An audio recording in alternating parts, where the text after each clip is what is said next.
Hello, my name is Jaye Cottrill, and I am the Global Marketing Communications Manager here at LaserTech. Every Tuesday around 2 p.m. Mountain Time, we go live with a subject matter expert about solving problems in traffic safety and professional measurement. You can join us on your coffee break. We're live for about 15 minutes. We're also live tweeting, so if Twitter is more your style, you can join us there. If you have questions or comments for our guests or for LaserTech, please post them below and we will answer them either in real time or as the subject of another Tuesday's at 2 conversation. And today I am talking with Mike Phippen, who has been with laser technology for a long time and has many stories about the the origins of how we got to where we are today. So, Mike, I would love for you to introduce yourself, tell us what you do at Laser Technology currently, and then I would love to know what some of the obstacles you faced in the early days of laser speed detection and getting that started and off the ground. You betcha. I'm Mike Phippen. I got hired on in 1990, and when they got ready to market the LTI Laser 2020, that was its first name before it went to the Marksman. And it's been an interesting road, I must tell you. What I found early on is that police are a skeptical bunch. I wonder how they got to that point in their lives. Skepticism. Who knew? Yeah, really. Everybody's truthful with a cop, right? Yeah, well, you'd like to think so. No, it's not a matter. It's not a matter of what they said; it's what they didn't say. Based on nobody knew us. Little company outside of Denver, Colorado, and had the audacity to market a laser speed gun. Instead of the traditional radar gun that so many departments were totally fine using. Nobody was having any problems with it. However, there are places that you could monitor speeds with laser that you couldn't with radar. And in fact, that's how I would initiate my demonstrations was, hey, let's go to a place where you find it real difficult. In other words, you've got dense traffic and where you don't have a clear target. You've got a lot of trucks coming through. It's changed a little bit. Radar's gotten much better over the years. But at the time, the truck, all it would do is lock onto the truck. That's the speed that they were getting. So when I first showed the laser, all I had to do is give some real simple instructions about aiming, license plate, area, keep still, pull the trigger, third of a second, you've got a range and you've got a speed. And after a few minutes, they're passing the gun around to each other, and they're all the traffic guys and the motors that have stopped are using the laser, and I didn't have to say anything. They were all impressed with the ability to isolate and target a separate vehicle, and get its own reading. They could get a reading on everybody in the flow of traffic. So I was excited, and because it was in Wichita, Kansas, my very first demonstration. It went so well. And so we're walking back to the car, and Lieutenant Entrican, I'll never forget him, he kind of put his hand on my shoulder and he goes, "That's just great technology. How much is it?" And I said, "It's $4,000. All excited, and he goes, his whole demeanor changed, and he goes, oh Mike, I'm sorry to hear that." He says, "I don't think you're going to sell a single laser." And I'm going, "Oh, I sure hope you're wrong." I sure hope you're wrong. And ironically, just a little bit to the anecdote, Lieutenant Entrican called me about a year and a half later, and he identified himself, and I says, "Oh, it's good to hear from you." Anyway, he bought 4, and we had a nice chuckle because of the way it ended. But so, and then think about it, in those days I was in a car. I was in a Dodge Shadow with an AM/FM radio, that's it. Right. I ended up, over the years, buying my own cassette player, and because it was just endless miles of Rush Limbaugh and weather.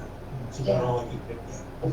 So, but one of these, so the price was probably one of the most stubborn obstacle to go over, because literally they could. You could buy 2, maybe even 3 radar guns for the price of one laser. So how did you overcome that objection when you were doing your demonstrations? Well, no, I didn't do very well, because we had nobody, not a single department anywhere was using it.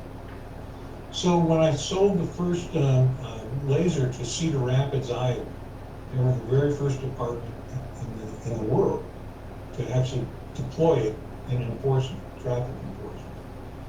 And then later on, as grants were given and more departments began to use them, they saw the intrinsic value. But I tell you what really put us over the top is I was in Spartansburg, South Carolina. Rolled the Dodge Shadow up to the department. We went out and I went out with the traffic sergeant. I don't remember his name, but we had a nice demo. He was impressed. If anybody wasn't impressed, I had to blame myself. But we're driving back to the department, and he got a call, radio call, said there was a minor accident involving a city truck, and so he asked me if I had time, and I said, yeah, sure, let's go. So I just rode along while he went to investigate. So I got out and I'm watching him, and he opens the trunk and he gets a clipboard that's got a superimposed intersection already drawn on it, and then he had his wheel to measure skid marks and different points to various reference marks. And I asked him, I said, can you accept plus or minus 6 inches as a margin of error? He goes, oh yeah. Wow. So he started becoming, I'd shoot to him wherever he wanted measurements from, and he got it all marked in, put the sketch in. He said, wow, you saved me at least an hour. And I said, okay, well, the light bulb went on. And I said, okay, well, then I found out about accident reconstruction. And then, so now, once we got some simple programs put together, it became an added feature to the laser. Right. And it could do a whole lot more than just speed detect. So, right, because it measures the distance out too, which it was doing already because you needed to know how far away the car was. Yeah, it was part of a self-check mechanism too. So the range really did provide a really good. In fact, another story, if I may. You've got time. I'm in Edmonton, Alberta, and I'm giving a presentation to the Royal Canadian Mounted Police, along with our distributor there. 2 of us gave this presentation. And the presentation was over, and it was just a little Q&A going on, asking some questions, and all of a sudden the auditorium door opens up. This sergeant who had been there comes in, he goes, hey, let's put this thing to the real test. They had this huge accident on one of the highways there in the loop around Edmonton. It involved 6 different cars and vehicles, and it was scattered out for a long time. Well, I'd never mapped a site on that scale before. I'm just doing little simple things to show how it works. And so their accident reconstruction team came out with a scanning laser.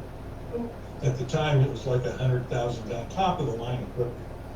And it just, so you've got to have a target man, as did I, but it would just scan their points from a stationary position. Well, I actually messed up and had, after we got into it, I actually messed it up because it was too elongated. I actually had to use 2 control points, something I never did before. Right. And not only at the end of it, not only did we plot more points, but if they made a transparency overlay to lay our map on top of theirs, and they were virtually identical, only we did it fast. Did it twice, and we got done before they. Wow, that's pretty impressive. So those kinds of things really help. And again, when I say it, nod your head and go, okay, well, maybe. Mm-hmm. But if they hear it from a fellow officer or a veteran, that's what got us over the hump. Is finally the word of mouth got to the point where I think most departments have a laser too nowadays. I don't know if you say it was standard equipment, but I think most larger departments all have a number of lasers on hand. So I know one of the things that we're pretty proud of is that we have court precedent, but I know that when something is being examined in court, you need to have expert witnesses, and I know that they bring in cops. Did we ever send someone from LTI as an expert witness? Yeah, you're looking at the first one they ever had. Okay. And I taught classes to police, so I mean I'm very familiar with how it works and what it can do and what it can't do. And as long as the defendants were defending themselves, we didn't lose a case. We were great. Well, we had a case in North Platte, Nebraska. So I get out to North Platte, Nebraska, this really old courthouse, with really nice finished wall, hardwood. It was really right out of Perry Mesa, And it's the first time that I ever faced an attorney. So I'm on the stand and he comes up and he addresses me and he says, well, Mr. Phippen, you're the expert. I said, yes, sir. He says, well, then I'm going to assume you have all the appropriate degrees, high-speed electronics, physics, mathematics, or something along those lines. And I paused for just a minute. I do have an advanced degree, but it's in art design. So as soon as the judge heard the word art, that gavel hit the bench so hard he dismissed the case, and the courtroom cleared in a minute. I'm still looking at befuddled on the stand and going, what just happened? So that was my last time as the LTI's expert witness. Have we ever sent any other people out as expert witnesses? Oh yeah, Mike Rieger. I actually picked up Jeremy Dunn, who actually holds all the patents that the LTI has for her brilliant man. And he was the expert witness for a Supreme Court case in New Jersey. And once we got that, see, any court can recognize that case. So at that point, our need for expert witnesses kind of curtailed. And now, because now we have something on record, and there's we still go out. Mike Rieger will go out. Okay. But he's got the appropriate degrees and knowledge. No art degree, huh? Yeah. A little bit of that. That's a little entertaining.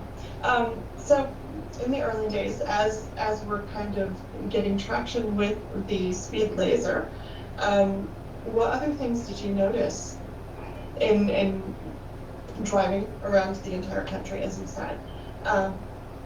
What kind of other challenges did LTI have? Well, I mean, just the logistical challenges. At the time, I mean, there were times where I would be in a presentation to, say, for example, Bergen County, New Jersey. There were over 50 people gathered at the site where we could, we're shooting. There was reporters there in those early days. The laser was, you'd make news. In fact, there were feature stories in ABC, nightly news, and these kinds of things. So I'm having to shuffle and trying to let 50 people have 2 used laser units to provide them. Wow. So not everybody got a chance to actually feel it and shoot it and whatnot, but we got a lot of press on that. Again, as the price went down, that became a lot better. And then by '94, the public, that we were pretty well entrenched into the speed enforcement market. So I would have other impediments at times. I would be testifying, like Florida and Maryland, for example. We had to pass a law allowing for laser enforcement, as well as in North Carolina. Mm. And so I was called to testify in front of transportation committees mostly, and explain to them how the laser worked and how it's different.